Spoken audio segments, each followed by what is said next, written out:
Has inclement weather had you and your dog locked inside?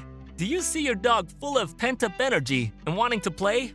Are you unsure what to do with your dog when you can't go outside?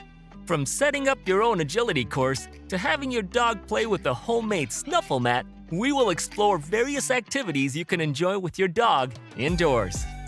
If you think your dog needs more physical exercise, you can always sprint around the house together. You and your dog can run up and down a long hallway or stairs. This will surely get both of your hearts pumping.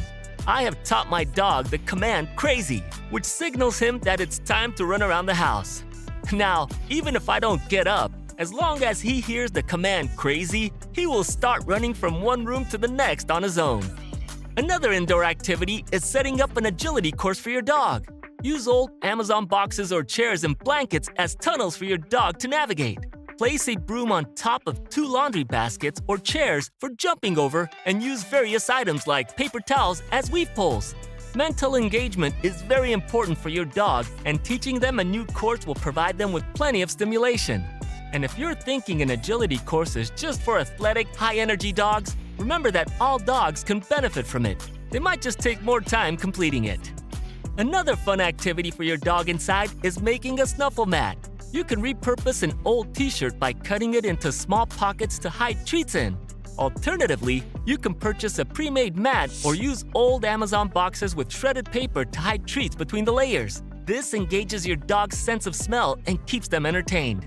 You can also create frozen treats for your dog to stimulate their mind. Be mindful that lactose in many human frozen treats can cause an upset stomach and other digestive issues, and sugar can lead to weight gain. You can easily make dog-friendly frozen treats at home. Some dogs enjoy playing with ice cubes, but if your dog is picky, consider making flavored ice cubes using no salt added beef or chicken broth. For an extra special treat, fill an ice cube tray halfway with the broth, freeze it, then add a small treat like a blueberry or freeze-dried liver in the middle before filling the tray with more broth and freezing it again. For a longer-lasting option, fill a hollow rubber toy with broth and freeze it. Another great treat idea is a lick mat for your dog. Lick mats are beneficial for your dog's digestive, dental, and mental health. There are bowl-style lick mats best used for wet dog food or frozen treats, and mats with deeper grooves that require high-value treats to keep your dog engaged. My dog only plays with deeper groove mats if it's filled with something he really loves, like a piece of chicken, and ignores it if it contains commercial treats. If you prefer not to use simple liquid treats, you can blend fruit with plain, unsweetened yogurt for your dog. Many dogs love watermelon and cantaloupe, but remember that these sweet treats should be given in moderation. If you have multiple people and want to combine training with fun, play the name game. Start by repeatedly calling your dog's name. When they arrive, reward them. Then, have someone else in a different room call your dog and have that person reward them when they come. This helps make your dog more reliable when called. For another fun game with multiple people, play monkey in the middle. Toss a treat or toy back and forth while your dog tries to catch it. Keep the energy in check and ensure your dog doesn't bite anyone out of frustration. You can always play the classic game of fetch.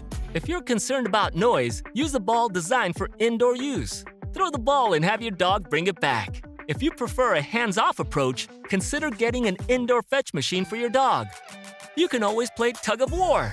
It's you against your dog. Who is the strongest? To protect your dog's spine, make sure to shake the toy from side to side rather than up and down. Another classic game is hide and seek. You can either hide and have your dog search for you once you release them from the stay command, or hide their toys around the room and search for them together. To make it harder for your dog to find you, release them from the stay command from one location and quickly move to another so they can't simply follow your voice. Along the hide and seek route, you can have your dog go on a scavenger hunt. There is no rule that you have to feed your dog in a bowl every time. Take your dog's meal and place it around the house in various places. Then tell him to go find the food. Tip for doing this: make sure you count the number of pieces you put out and the number of pieces your dog finds to avoid having stale food and rodent issues. Interactive games like this one can make your dog feel less bored, stressed, and anxious. If you want to step up your scavenger hunt, you can use a puzzle to hide your dog's food and treats inside. Dogs love using their brain and getting the reward for their hard work. And if you want to feel like a magician, you can play the shell game. Take out 3 cups. Let your dog see you place a treat under one of the cups. Shuffle the cups around and see if your dog picks the right one. My dog got frustrated and started pawing at all the cups, so this might not be his favorite game. And if you thought digging was only designed for outdoors, you were wrong. You can create a controlled indoor digging opportunity for your dog without the mess. Pile up some durable blankets and hide a few toys or treats within them and let your dog have fun searching for them. If you want to go for a more ambitious digging environment, set up a plastic kiddie pool and fill it with colorful balls. This is a great enrichment activity for your dog. And if you want to get even fancier, get the iDig toy designed for dogs with a strong digging instinct. If none of these games sound appealing, you can always use this time to practice more tricks. You can teach your dog how to roll over and have him demonstrate at the next party. A trick I think that is fun is when my dog puts away his own toys. This way I feel like he is pulling at least some of his weight around the house. If your dog knows fetch and drop it, you can have him fetch the item and drop it in the designated toy bin. It's really useful for cleanup days. Or if your dog doesn't know any of the basic commands like sit, stay, lay down, or come, you can use this time to teach them. Positive reinforcement is a great way to connect with your dog. Another amazing activity for your dog's physical development is to teach him to balance. You can use a balance disc or an overturned bowl on a carpet. You might have to split up the training into teaching him to balance with his front paws first and then with his back paws before teaching him to balance on all 4 paws. And if you need a lower level activity, remember that your dog is very curious about what goes on in the world.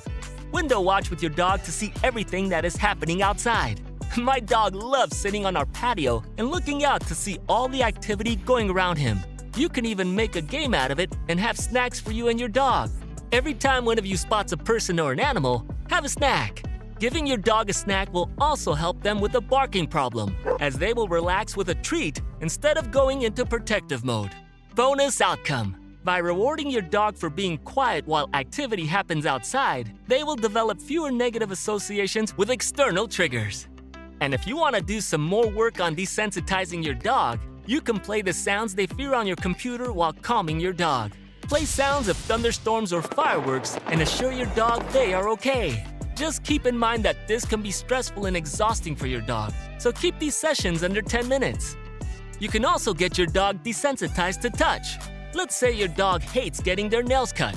Start off by touching your dog's paws and then progressing to just touching their nails and then progressing to taking out the nail cutter without doing any of the work. This way your dog can get used to your touching him as well as the tools and might be more willing to let you do the basic care next time.